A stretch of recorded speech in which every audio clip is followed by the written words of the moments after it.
Hello, ladies and Hello. gentlemen. How is everyone doing? Hey, everybody. Hi. Whew, I don't know. This week's been a long year again. So, how y'all doing? I mean, it's Karma Week, so it's actually pretty cathartic. Yes. It starts to feel like... Despite bad stuff going on personally. Yeah. Does it ever feel like you get one or the other? Like Yeah. it's I guess it's that silly line from Devil Wears Prada. Hey, when your entire personal life has gone to hell, you know it's time for a raise, for a promotion. Like, yeah, that's about it. You get one or the other. Yeah, feels that way. Yeah, it does Here's go that way. Like at least it's I think ultimately it's a good news week, because things are like, even though some things have been yelled out into the void for a very, very, very, very, very long time, they're finally being dealt with this week, which is interesting. Yeah. There's a bit of the air of inevitability. It was a very big news week. There's always something that is that final straw. There's always something that gets that ball rolling, and it's like, see, we told you. I mean, I felt inundated the last couple of days. Not in a bad way. Everything was like, okay, cool. Like I do want to find out more. I do want to see this. I do. But I think one of the big stories, of course, was the Mandalorian story for Cara Dune's actress. That's the newest story. That's the newest one. Story. That's Britney Spears has been trending. Yeah, Britney Spears has been trending for the last 6 days. Yeah. Oh, yeah. As that was coming up. As that. Yeah. I think that's still the biggest. But yes. Newest is Gina. She is finally fired after what I have been trying to explain to more conservative people is the issue at hand was not the things she said months ago. It is the things that she said weeks ago that were anti-Semitic. Yep. Play stupid games, win stupid prizes. She went too far.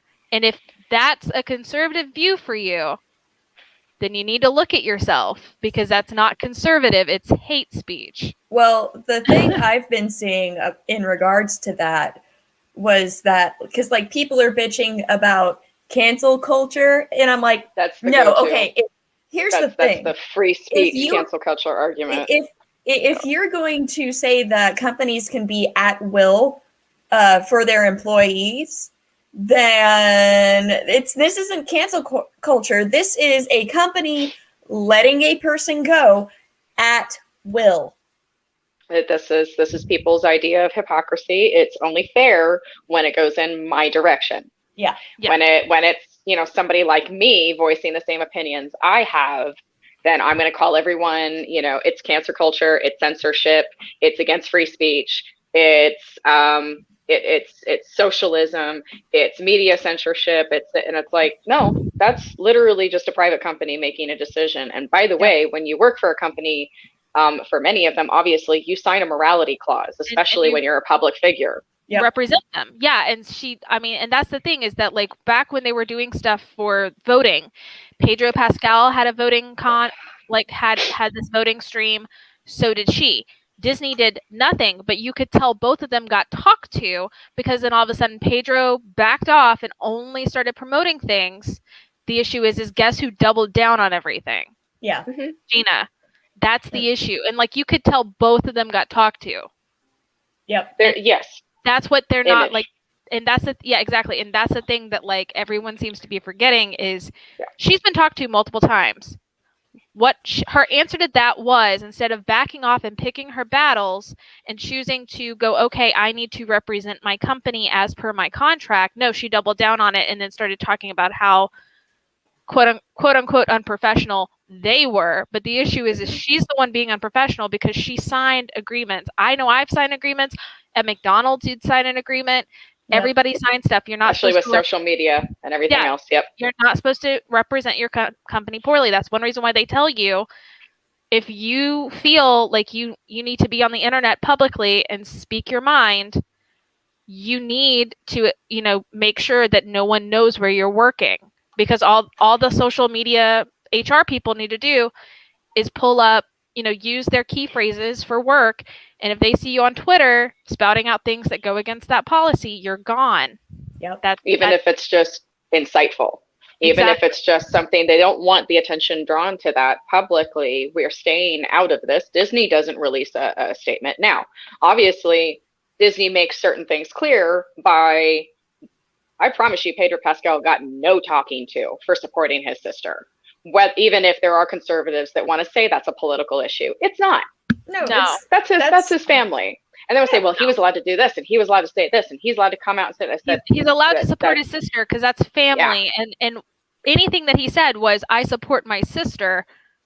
He didn't sit there and go like hashtag trans right, anything like that. He just said, I support my sister, which is completely fine. He stayed within the boundaries of what he needed to do. Like, had he gone something that might have pissed off that one racist board member we all know of off of Disney, which is why James Gunn got fired, that, then there would be a different story here. But he didn't do that. Like, they know what guidelines. Somebody was even talking about Chris Pratt, making jokes about Chris Pratt. We know Chris Pratt doesn't agree. Like, he probably does agree with half of those things with Gina. I don't think that he's anti-Semitic, but like, I do know he's very conservative and very conservative, close-minded. He knows also to shut up. Yeah. Do you want your paycheck or not, dude? He's been playing the game for long enough that he knows to just, if I don't agree with something, sometimes I just need to shut my fucking mouth. And and you're an adult. Like, there are times, God, at work environments, how many times would we like to just call somebody out on their BS? But whether I'm right or wrong, even if the fact of the matter is I have to sit back and say, I'm an adult. If I make this decision, I'm not allowed to cry about the decision, about the consequence of it. No, exactly. This is as an adult, this is a consequence of this. And again, it's this mired argument of, it's free speech, she shouldn't be fired for an opinion. I said, well, you're not understanding the law. You're not understanding the chances she was given. You're not understanding when a company has to stand up, when it comes down to something that isn't just free speech, it's something said publicly, and they're a private company. Yeah. There are no laws. She's not going to go to jail. She's not going to be fined by the government. Yeah. She can still, you're completely confusing what free speech is. Yeah. Free speech refers to the government. The government cannot tell you that you can't say XYZ. However, a private company, if you are in their employ, can say, we disagree with this, and we're going to fire you for this line of thought. There's the morality thing. There is a morality one too. If they feel like you are doing something harmful, the equivalent of yelling fire in a crowded theater, they're allowed to have a reason for doing that as well. This is, again, the morality. Well, that's their personal life. That's their thing. It's kind of like when somebody gets splashed across the newspaper for having an affair. Mm-hmm. Your employer can fire you. Yeah. Because now you have associated an immoral behavior with their company. If it had stayed private, they probably would have let it go. If this is the public morality clause and their company's image. And if they beyond just having an issue with somebody saying something that's so polarizing, on top of that, they felt she was doing something immoral, if they felt she was doing something that was beginning to border on illegal, yes, they have a right to do that as well. They have a right to terminate for that reason as well. Yeah. Well, and then too, even just look at Disney's history.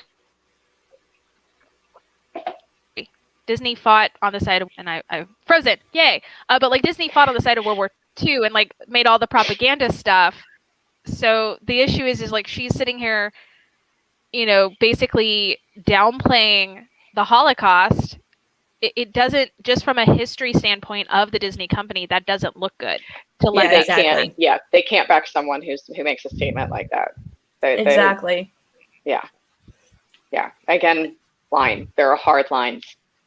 Well, in the same line of thought, so have you guys seen what's trending on Twitter in regards to Gina being let go? Oh, the cancel Disney. No, not that one. Plus, which is stupid. People are actually advocating for Lucy Lawless to take over the role of Cara Dune. Which I wholeheartedly agree with. Yeah, I agree, but I think going by Disney's statement, it really just sounded like basically they're going to keep no more Cara Dune stories. Mm-hmm. So, like, maybe down the line, they might need a replacement for Cara Dune, and then that's where Lucy Lawless can come in, or the girl from The Expanse that everyone's been talking about, which would also be perfect. So, but I think ultimately they're going to just say, okay, well, now here's this is a new chapter for The Mandalorian. Yep. We're not going to need Cara Dune anymore. And that's kind of that's kind of how they're acting, is from what I could gather.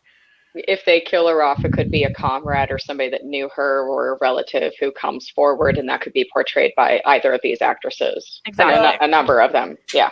There's that, and there's also because Katie Sackhoff's character, that's a Mandalorian. Yeah. They could easily put her in kind of the same position, and she's already been introduced. That's the plan, I think, too, because the character, her character itself is one of big, huge expanded universe lore. So the fact that when she was introduced, everyone went wild, and of course, the character has also been portrayed in Star Wars Rebels, I think. Yep. Or was it in Clone Wars?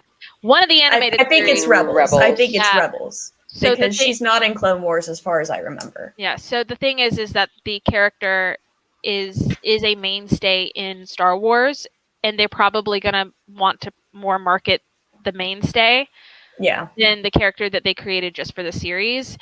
And I'm sure if Gina had not been so problematic, that wouldn't have been the case. But here we are, and that's okay, because that means Katie Sackhoff gets, more billing time. And yes, Bo-Katan. Yeah, so which I think ultimately that's where that new chapter is going anyway. Yeah, it works out in their favor. So they're not going to have too many issues when writing this next season. Because they were kind of already starting to back off a little bit from Cara Dune because of the shit that she'd said in the past. We saw artists being told to take her out of new promotional material, stuff like this. Yeah. Yeah. So it's not like they didn't see the writing on the wall.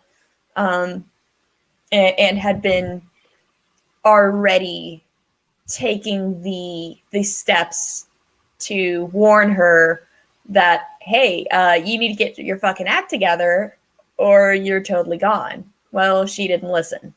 Yeah. Oh, no, we know she was warned. Oh, she was warned. She was definitely warned. She was warned.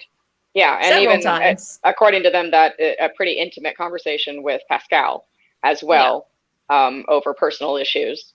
And this is kind of coming to a head to another point. I'm seeing a trend of people trying to reach out to communities where families are being torn apart by this line of thinking, by what we're basically going to continue calling for at this moment, and I understand it's triggering, brainwashing, the conspiracy theories, how bad this is, how to that level that it's getting. And what we saw from Gina, I firmly believe, is something that people are experiencing in their own lives with their friends and family, where the more you try to tell them, the more you try to reason with them, the more they sink into the group that agrees with them, as happens with cults, as happens with people that fall into these. They just pull away from any of that. And so you have so many therapists, psychologists, psychiatrists reaching out to, and coming out in stories, coming out with in news reports, trying to tell people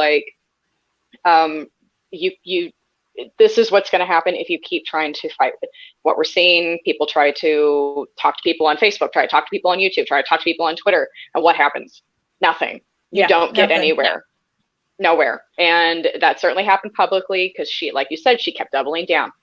She kept making it about you versus me. She kept making it like I'm being censored. And she sincerely believes this. Yeah. She sincerely felt that way. But I think ultimately at the end of the day, and I think this is going to be the biggest thing overall that we talk about, besides the the Britney stuff because that's an entirely different situation. But this ties into the Joss Whedon things. Is at the end of the day, Gina feels everything. And she feels things a little too personally sometimes. Everything is always an attack against her, and it's because she's either she was bullied as a kid for so long that every little, she's got that chip on her shoulder, every little thing hurts her, or that's just how ultimately sensitive she is. She can't handle professional criticism or hey, you signed this, can you please stop doing this? She's completely out of that mindset. Completely into a it's a me against the world thing, and that really ultimately comes down to constantly being bullied, constantly being berated, and instead of growing from those things or kind of holding on to your kindness and your innocence as a kid, because there's two ways you can go in that way, like in that kind of trauma, is either you become kinder because you don't want to inflict that pain on others, or you decide them. There we go. There she is. And so that's great. Yeah. So this is like, it's either, be kind. Like you learn in those environments to either you're going to be kind to prevent, it happening to others, or you're going to say, well, everyone else was mean to me, so screw it. And there's there's a lash out. And if you add on top of that you feel like it's not just that people are being mean to me, but I really feel like these people are evil, or I really feel like people who think like this are bad. Now you have that on top of it. Yeah. Again, we're dealing with an entire culture of people right now that believe that if you're a Democrat, you eat babies. Yeah. Yeah. Yeah. Yeah. So that's the thing. It's not even eating babies, it's eating the blood of babies that were specific. It is taking the blood of babies. Bred very specific. Very weird. QAnon is very weird. It's very weird. But it's again, Illuminati, all this other stuff, and it all seems to be converging. And now with social media, that's so different. In a few years ago, we were all making fun of poor Shelley. What's her last name? Miscavige? No. The actress from The Shining, Shelley. Oh, Shelley Duvall. Duvall. Because an interview came out today, finally speaking to her about all of the Dr. Phil stuff. They edited her very inappropriately and made her seem way more crazier than she is. By all means, she is eccentric and believes in a lot of alien conspiracy theories. But she's still got her wits about it. Like, she's not as crazy as they made her seem on there. And I remember a few years ago, we were like, oh my God, she's insane. And it's like, nothing of what she spouted off in that entire, like, Dr. Phil episode is anything remotely as crazy as Marjorie Taylor Greene, has said. And so it's very weird. But if you check out The Hollywood Reporter, there is a wonderful interview on Shelley Duvall where she just kind of shoots the shit. And it is still heartbreaking, but heartwarming at the same time, because you're like, okay, she's at least doing well. She's living her life. She's in a small town. Yeah, it's not space. Not space laser crazy. Jewish space laser. That's an important point. I'm Jewish just space laser. Jewish space lasers are crazy. Yeah, no. Shelley Duvall just might think I think really what it is she chooses to believe that Robin Williams is not dead and that he's a shapeshifter, because that's what there was a line. Well, there was a line about it. Like, she was talking about another friend who had died, and she was like, I don't like imagining that they're dead. I like imagining that they're somewhere drinking a glass of wine and smoking a joint. It's like, so more than likely, she probably was just like, I'm going to go over here. Yeah, like, it's weird, but it's a coping mechanism more than anything. Is what it sounds like. And when you have a psychologist or psychiatrist, if you're a family and you have a family member, act like that, honestly, what they're going to look at you and say is, are they a danger to themselves? Are they a danger to you? Yeah. Or are they just kind of Are they weird? eccentric? Are they eccentric? Is it as long as they can kind of function in life and still make okay decisions, if they want to believe, it's okay. And look at how our perspective has changed so much. Yeah. And with things getting to this point that now we have to hear PSAs on how to deal with. Oh, Vankman, how you Vankman doing? has entered the chat. Now that we have these PSAs that we have to listen to on how to deal with friends and family who think that we're blood-sucking pedophiles because of a Facebook meme. It's a little more than that, but you get the point. Yeah. Technically, I mean, this is what I find hilarious is the fact that they believe the things that are being written by Q, even though 2 years ago, the password for Q was leaked, and anyone can just kind of go in there and just spout whatever nonsense they want, and then these people literally think that that's true. Mm-hmm. I don't get it, like at all, and yeah. I mean it. But at the same time, well, we could go like it could wind up into a spiral of us talking about the insurrection and Trump's second impeachment right now. So but, yeah.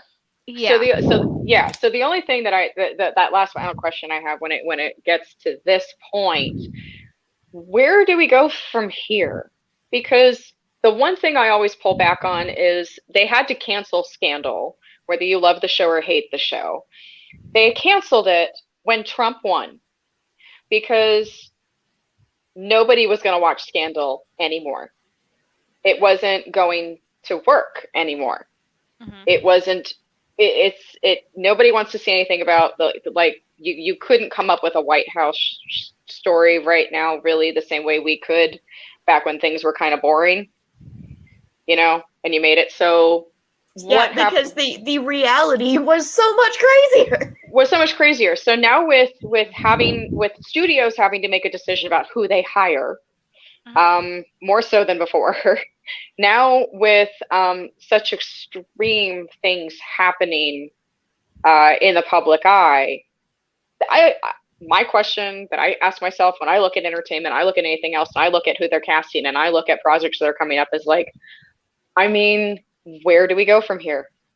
What is this just going to keep going? Has this changed the shape of entertainment forever? Has it changed? Not on top of the pandemic, everything else. I think eventually, just because while things have been very crazy, we've dealt with a lot in the last 6 weeks, I would say, but it's been cathartic in that way. So I think as long as we get some kind of justice for that president, like what happened in that presidency with the insurrection, I think it will be the ultimate lesson in, okay, this is not okay.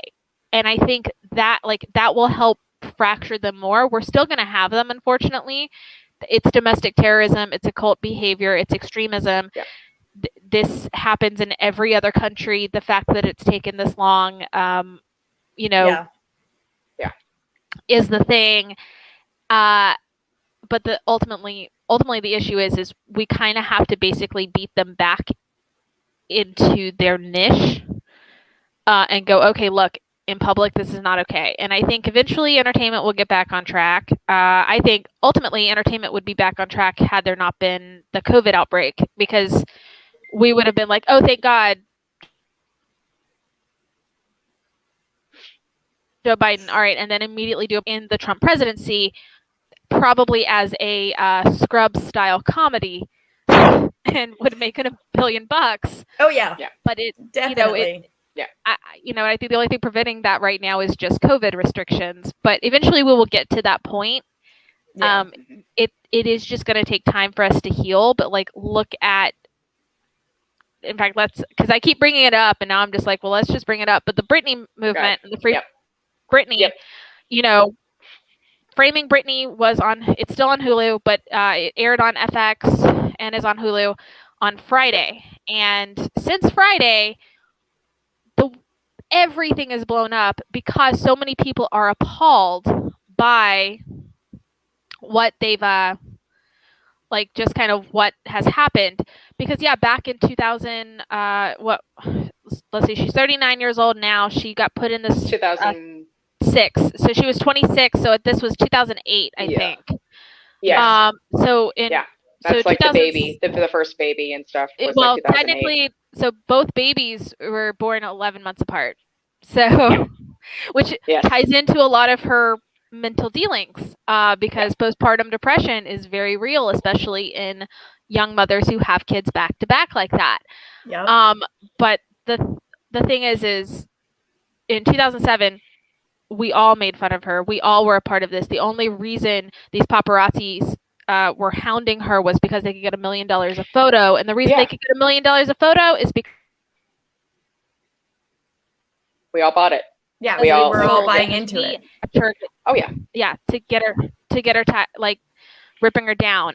There's more stuff that goes into this than Framing Britney gave, which has been the big thing on the internet. A lot of the Free Britney movement wants you to remember Lou Taylor, TriStar Management, Stonebridge Financial, because these are the people that were all tied up into convincing her drunk, alcoholic, abusive never dad, in the picture before. who was never really in the picture before. Like literally, when she made it big, she promised her mom a mansion, had the mansion built, and her mom lived in the mansion. Her dad still lived in their original house. They never, before they were ever divorced, they never really truly saw each other, like since probably 1994, 1995. Yeah. That's something that y'all, like, people forget. The issue is that Jamie Spears, her dad, not her sister, Jamie Lynn, there's a whole other situation there, but her dad really was never involved. He was just this abusive, alcoholic POS. And he, the whole thing is, like, I think just before her breakdown, she had just picked him up after paying for his rehab, like upkeep rehab. He was in rehab. Yeah. And that was the only reason why he was even notified that she had been under that 5150 hold and came in. There's some things that people are forgetting because they're having questions about her mom, why her mom wasn't in those original court hearings. But people are forgetting that Jamie Lynn, her sister, had just gotten pregnant and was 15. So she, like, her mom couldn't deal with the entire situation. Mom's going through it too. Yeah. Well, her mom was took the little sister away from Hollywood and put her back in Kentwood, Louisiana to handle that. She couldn't physically just leave her pregnant daughter to go to these court cases. It created a really weird perfect storm for Jamie to come in, but Jamie did not think of this on his own, because in the immortal words of the marketing manager, he just wanted a boat. It's and again that point, this conflict of interest, like this examination now that we have of the whole system when it comes to a conservatorship, because it generally doesn't apply to somebody like this. It just doesn't happen. She has a conservatorship for someone who has severe dementia or a coma. Yeah. Right. She has less rights than a 10-year-old. Right. Yeah, and see, that's the thing. Like,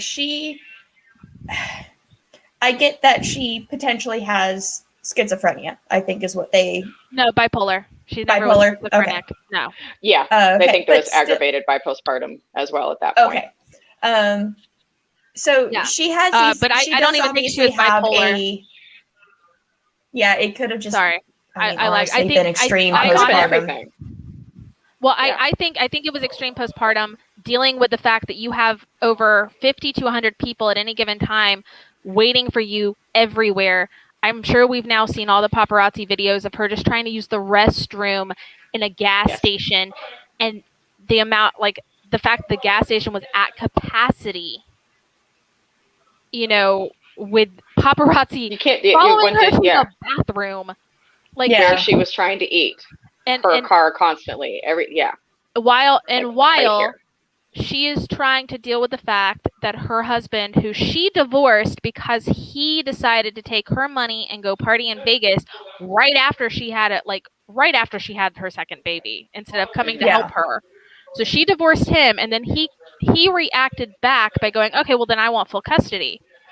So there were these moments where she couldn't get to see her kids due to the paparazzi. Yeah. Because that was his original main reasoning, which is not unfair either in that situation, because they are unsafe. Yeah. Right. But at the same time, like, the judge should have instead slapped a fucking restraining order on the paparazzi and said, if you guys fucking violate it. But see, they didn't do it, and she never gave them that excuse because she just wanted a quiet divorce and get her kids. She wouldn't know how to fight for any of this back then, and there wasn't any because again, she's still really young, and you have all of these people, Diane Sawyer, every anchor, every news outlet, every publicist, your agent, everybody telling you it's your fault.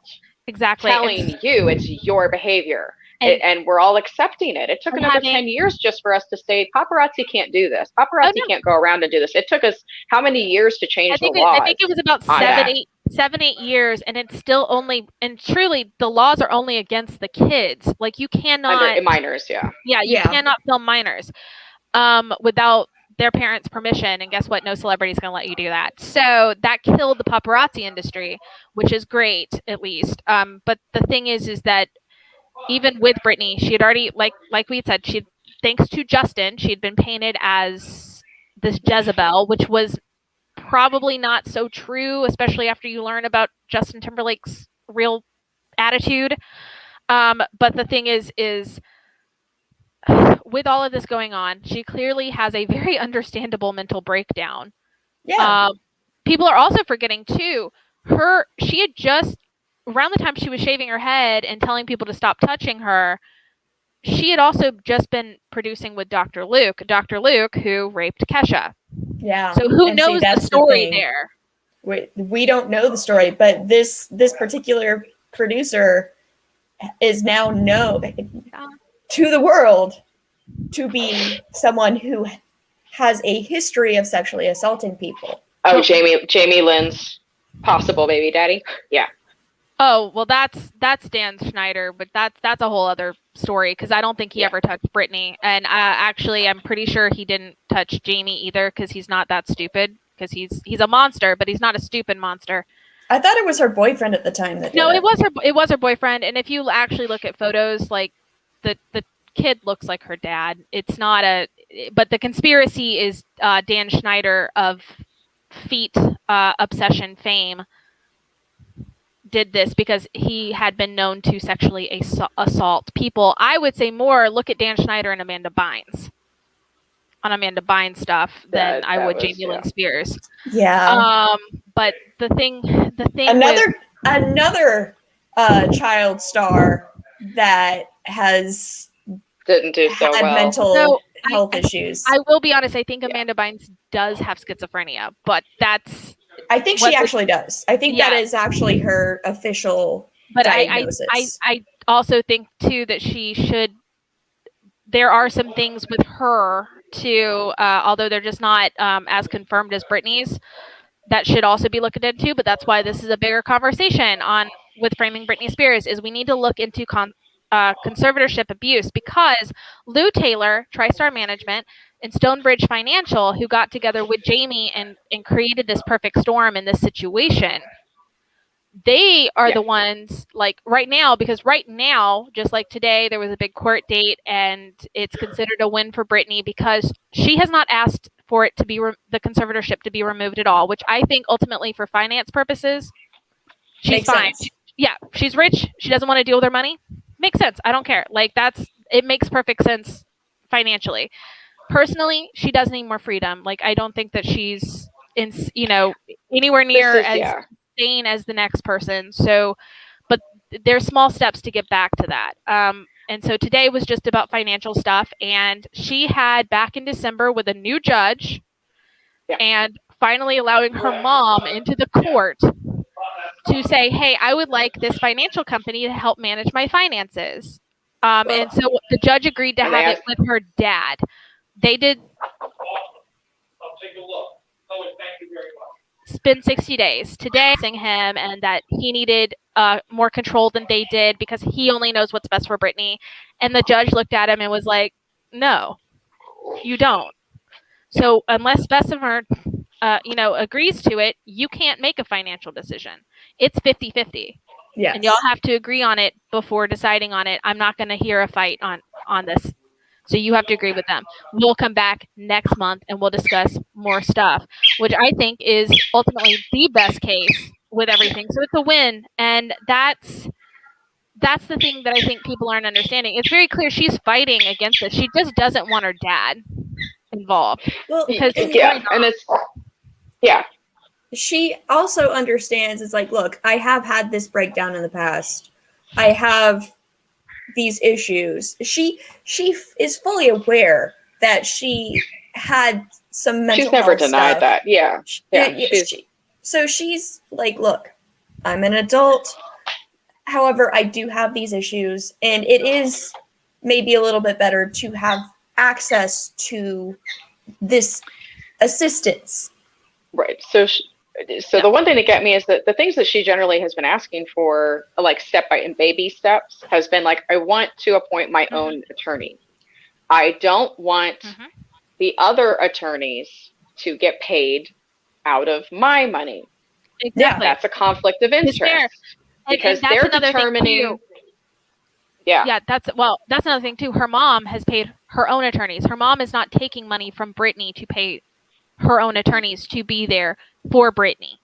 That's the thing too that's really telling, because everyone's been talking about, well, where's mom this whole time, blah blah blah, and it's like her mom was denied. There are email leaks where her mom was asking Jamie to put her on the list to be in these court hearings because she wanted to know the medical records. She wanted to know what was going on, and her own ex-husband would not even let her see her own child's medical records for 12 years. See, that's the thing that rubs me the wrong way the most. That tells me that he's just a money grubbing asshole who doesn't care about the proper the care for his own daughter. Because if this was all in Brittany's best interest, he would have allowed her own mother access to these medical records. Exactly. There would be transparency, and there's not transparency. Yeah, and that's the thing. Which I think, like, anytime there's not transparency, red alarm should be blaring in your head at all times. That's just the way I feel on anything. Yeah. And like second,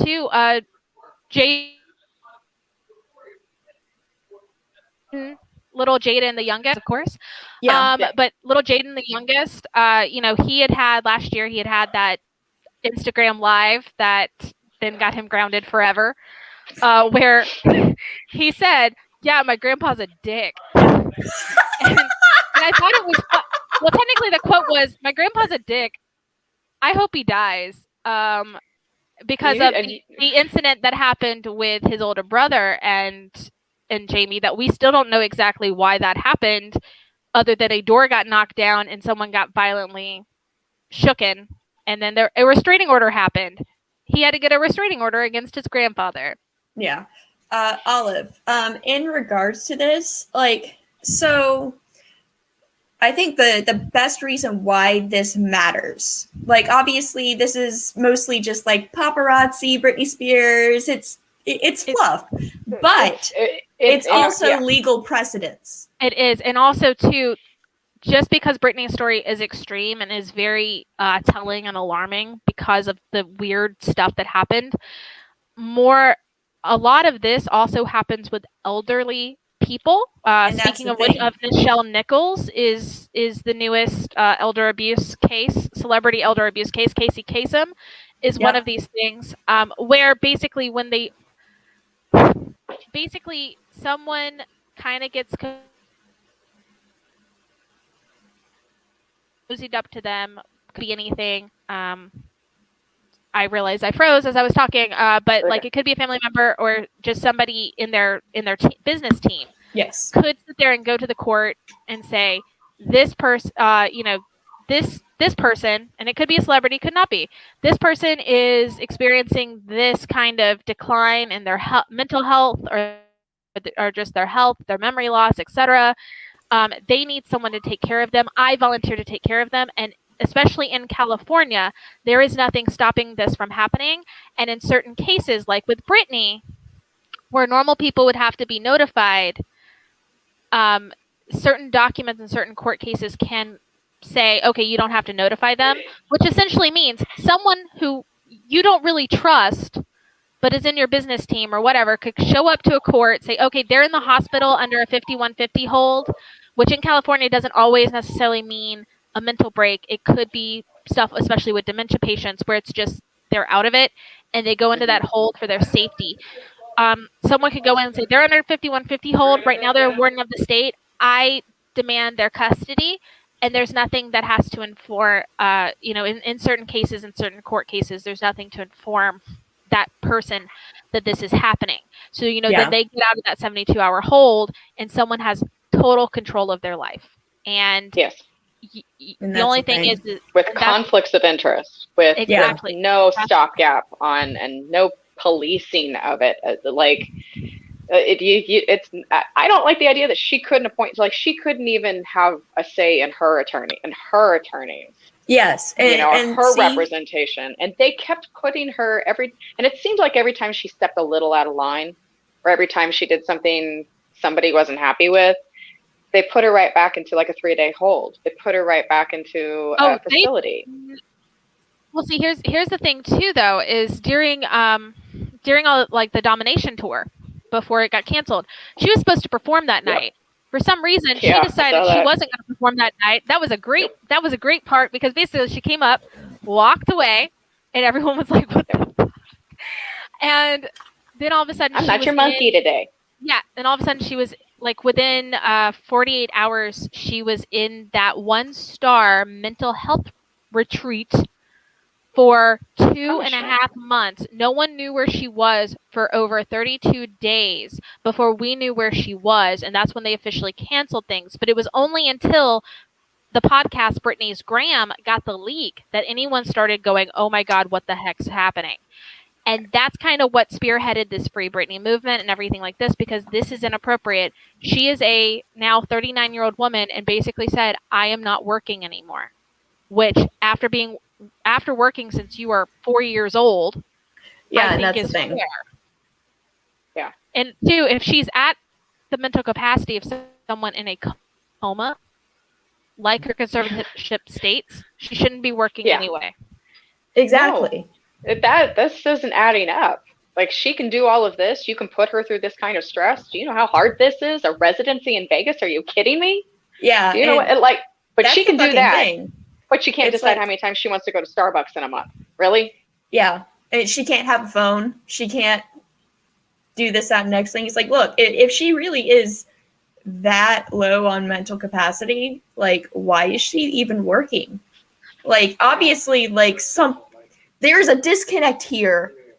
Yeah. If she is that low on the mental totem pole, why are you having her do these extreme physical things? Mental things. I mean, it's not mental. Yeah. Yeah, because a performance isn't just physical. Like, there's it mental is things. very She's got to remember stressful. all of those dance sequences. She's got to remember the dance sequences. She has to remember lyrics. Even if she is just doing fucking like mouthing, like, you still have to remember the lyrics so that the lip sync looks right. Well, and even then too, there were times during the residency, she'd ask them to shut off the lip syncing, and so she'd either try and sing it live, and she would sing it live, or she would stop and she did a bunch of wonderful a cappella things, kind of ultimately telling us stuff, because she definitely wasn't supposed to go beyond that, and so she was doing these things and singing these things. And the thing is no, she can do this. She does have this mental capacity. And I think ultimately she was doing it so that way we had a record of her having this mental capacity. She knows what she's doing. She's really smart. It's really telling that even though it was very coded, because if you haven't realized, there's a Britney code, the conspiracy and why I'm wearing these roses, why I have a rose on my shirt, is for a good 8 months prior to this documentary, she was talking about the Rose Project, where basically every photo talking about the Rose Project, she was in the same crop top and short shorts and the same makeup, and like a lot of it was like days and days and days on end. So that's where her makeup wound up looking weird and all this other stuff. She did this on purpose, and I think it was to show captivity, but also it's very telling that in this New York Times documentary, you could tell there were roses on these rose bushes and different roses and how many roses were behind the people that have been supporting her and giving her a voice. Because if you know Vivian Thornton, who wound up coming back to be Jamie's attorney today and failed brilliantly, I might add, did not have a single rose behind her on that rose bush, but everybody else had roses. And then, of course, at the end of the documentary, there's a thing where she's in the bathtub and she's like, look at this pretty rose, dips in water, goes, you see, it's soap. It was all fake. This, blah, blah, blah, ha, ha, ha, which is a very telling thing. And then the next day, she had an Instagram story, which was very clear that this had been vetted, especially due to what was actually written at the bottom. And it was, I love the Super Bowl, but it was like, oh my God, guys, the best thing just dropped this weekend. Everybody was so excited for it. The Super Bowl. And then, made a thing about how she's like, I was rooting for Kansas City, but I was told I was also rooting for this. So it was kind of confusing, AKA I'm paying for everything is kind of what everyone's kind of figured that out. And then at the very end whispered, I love sharing. And of course, as we know, the management team over her has been trying to make her look crazy and picking certain videos and certain photos that she's asked for them to post, always picking the weird stuff, saying weird stuff. And that's why the next one was the same photo from the Rose Project that does make her look weird. And it just was, the caption was a bunch of mangoes, which I'm sure she probably said, I want a mango emojis. And everyone went, man, go. And she's saying, man, Jamie, go.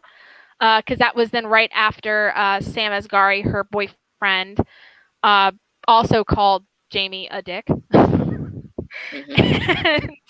had that, although that's also a little weird that TMZ knew exactly where to find him after that.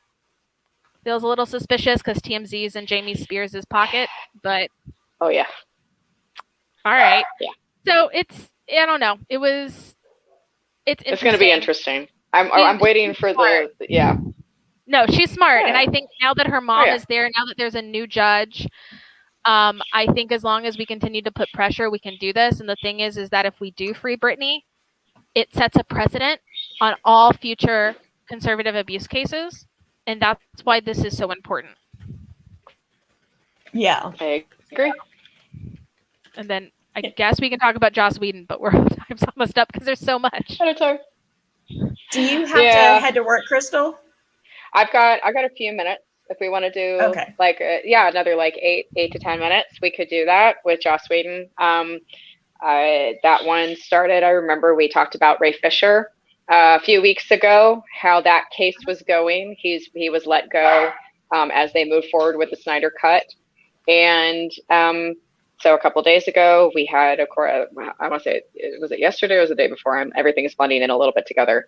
Basically, you had a coming together of the cast of Buffy, which, of course, is one that spent the most time with Joss.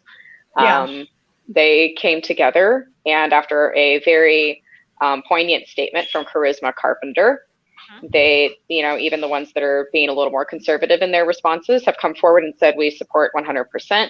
We agree. We were there. We all have stories. Hashtag I stand with Ray Fisher.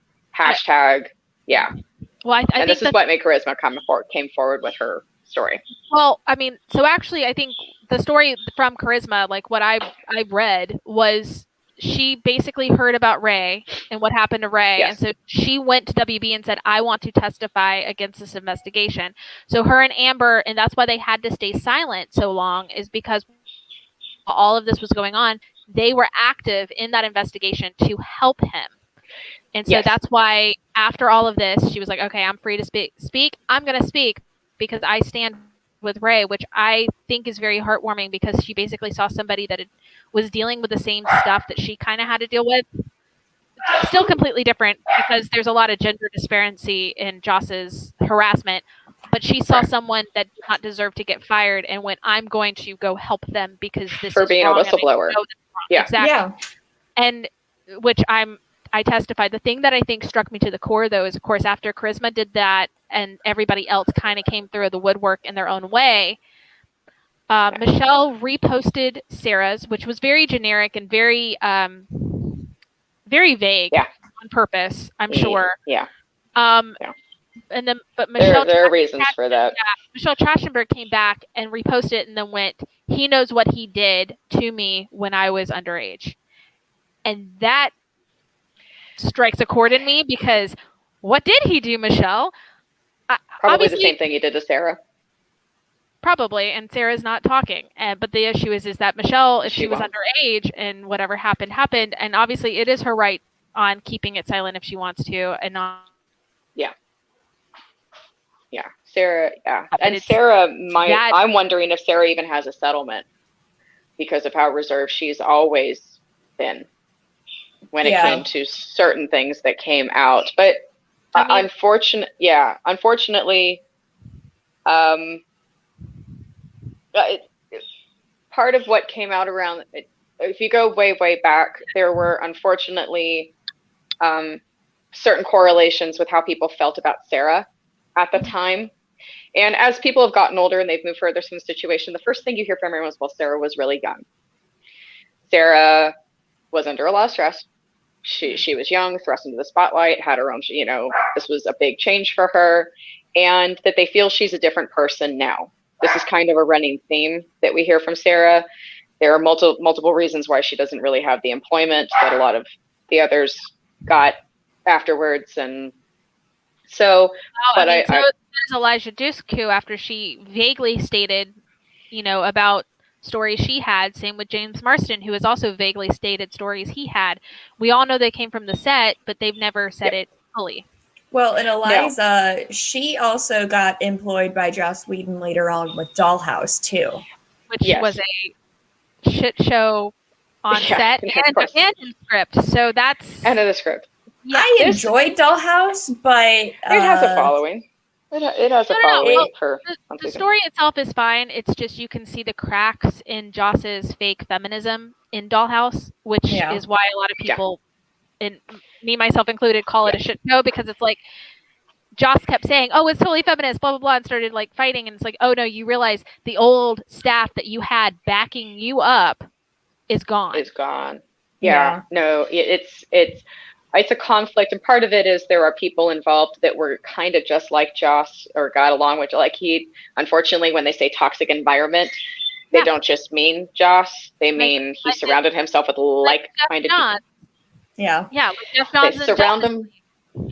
Yeah. It's the kind of a group, and then when you're that young, when there is a cast that young, and they're around, and everyone's like Joss Whedon, and there's a dynamic involved, and everyone's like, well, why did they work with him afterwards? Why were they willing to do this? Why did they do that? And I said, well, first of all, there's a lot of stuff that was normal in Hollywood back then, and it's like, well, do you want to be an actor? Because Joss Whedon blacklisted people. He absolutely did. He banned them from conventions. He told people not to hire them. And this is somebody you're like, I do want to career. I do want to do this. I don't want to be blacklisted. I don't mind not working with him again, but I also don't want him to go call his best friends and tell him and not to hire me or work with me. So, and there is, of course, as I tried to say, and I actually got beat down by somebody in the comment the other day, basically with I'm 45 years old. I know what experience is. Don't condescend to me.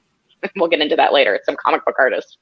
But anyway, I made the comment in an opinion that you reason with yourself when you're in that environment that it can't be that bad, or this is just the way things are, or you set aside the bad if you want to be Wonder Woman, if you want to have this big movie, you reason out a lot of stuff.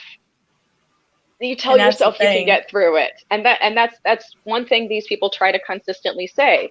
They're 40 something years old now. They're getting, that's what they're different people now. Now they feel like they can tell someone to F off. But when you're a late teenager, 20 something year old, you feel completely powerless, and it's amazing what you can tell yourself to deal with and get over and believe. Yeah, and that's basically what charisma is describing. Yeah. No, and the thing is too is like I noticed too, and I even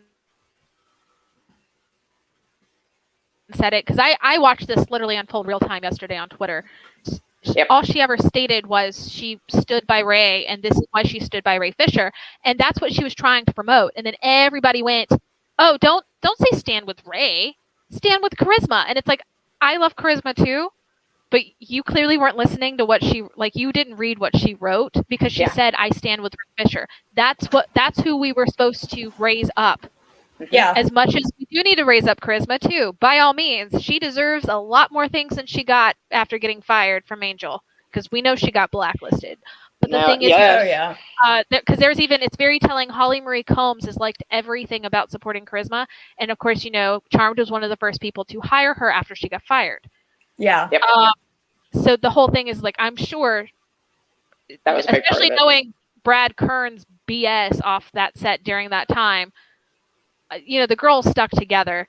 So the thing is like, yeah, we support her, and that's totally cool. But it was Charisma's wishes were, we are standing behind Ray Fisher, because he's the one that spoke out the loudest to get this to happen.